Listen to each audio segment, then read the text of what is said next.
Panguva ino hazvina kumira zvakanaka patiri kuona kuti kuparliament ministers and legislators they are debating pamusoro the constitution.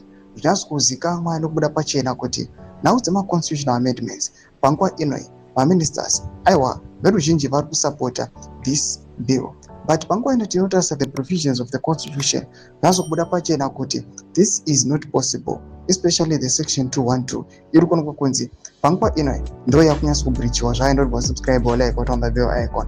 Timira paenda mujara G anobuda njara G10. I would like to know, when a soldier ceases to be a soldier and when a general stops being respected by junior soldiers to him.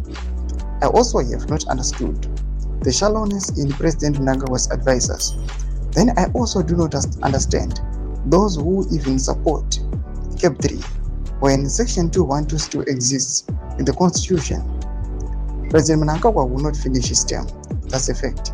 The military may want to uphold Section 212 once again. The president is too old chance the scheme of power grabbing by pillagers and looters. The military, to be exact, General Chiwenga, gave the current president power in 2017. Yet foolish enough, the president wants to give power to Tabure.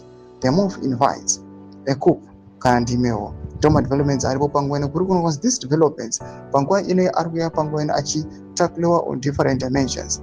Panguva ino kuchionekwa kunzi the same generals wanted massive chiefs by JOC. Last weekend we have seen them vachiva vachinoattend the picnic farm kune mutungamiri wenyika, and these are the same people vanozikamwa kuti kana kuri kunzi a coup is to be established ndo vanotoiraisa, but panguva ino tiri kuona kuti as they are submitting to the president, panguva ino machances a coup panguva ino ava thin, but at the same time we are seeing my voices arikuya panguva ino achikurudzira kuti aiwa magenerals you must uphold the constitution. Bodza mafungiro enyu moti kudi pamusoro pechitiko ichi nawo dzema constitutional amendments zviri kutsviridza munyika. Pera kuma section medu dzafungiro enyu, so subscribe or like up or turn on the bell icon.